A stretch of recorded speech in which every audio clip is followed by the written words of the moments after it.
beauty actually draws us closer to the meaning of our lives. It's a complicated thing. I'm Thomas Paquette, and I am speaking about my works at the Groveland Art Gallery in Minneapolis for the exhibition Near Horizons. The subject of many of the works in the show are Lake Minnetonka, and there are other places nearby as well. The works in this show are born of my awe for the natural environment, as well as for the preciousness of the faculty of sight. I'm a huge fan of art history, and so when I was in college and graduate school, I took as many courses as I could in the history of art to try to understand really about human beings and our response to the visual nature of our experience of life. That's what it comes down to, and communication. But for me personally, I go back to aesthetics and the beauty that I experience in the world and trying to bring something of that to a canvas, to have that experienced by people who see them. Beauty is really something that I find has a depth to it that it's ineffable, really. I mean, it drives us, and there's a reason for that. There's a reason that we see beauty. It attracts us to where we need to be, what we need to do, how we need to live our lives, bringing order or enjoying the chaos or whatever it is that is beautiful for you. Some people find beauty in the simplicity of a mathematical equation, for instance, and there's meaning, deep meaning to that as well. Beauty actually draws us closer to the meaning of our lives. It's a complicated thing.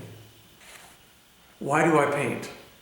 I revel in painting. I revel in experiencing the world, and I experience it through painting as well. The natural world, which I find myself most drawn to paint as a subject, is extremely complex. There's an interconnectedness with nature that we embody by being out in nature, and you feel it. I find that when I'm painting, I'm able to bring back and relive something of what I'd seen in nature. I paint mostly in my studio. I do little paintings outdoors, but I long ago realized that my paintings take far too long for me to even attempt to do them over the course of days outside. I'd be a different painter if I did that. What I bring back to the studio is, as I bring back pebbles from a beach, these experiences in nature, this a talisman, so to speak, that helps me relive that moment. What was it that inspired me at that moment? And maybe I can bring a parallel experience to the canvas for a viewer. When I see something that inspires me to paint, I've often been asked, how do I know that I should paint it? I can't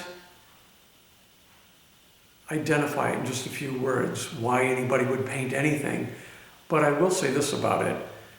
I want to relive that moment. I want to expand on it somehow. I want to be reminded of it. I even want to remake it so that others may have something of the experience that I had.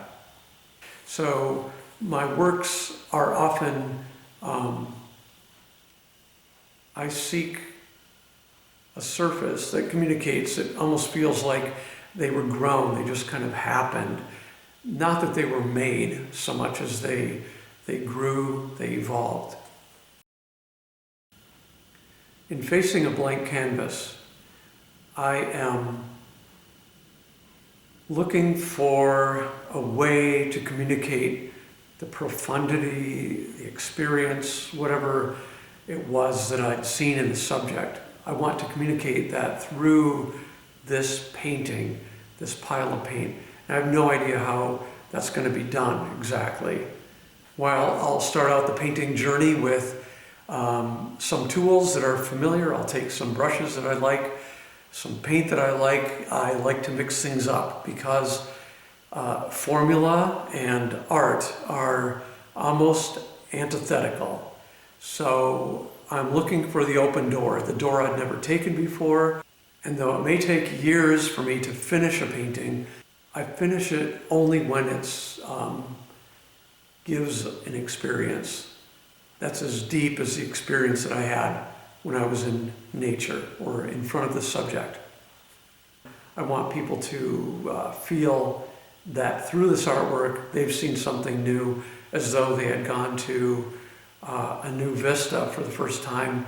That's kind of astonishing, because there's nothing more astonishing than living on this earth. It is astonishing.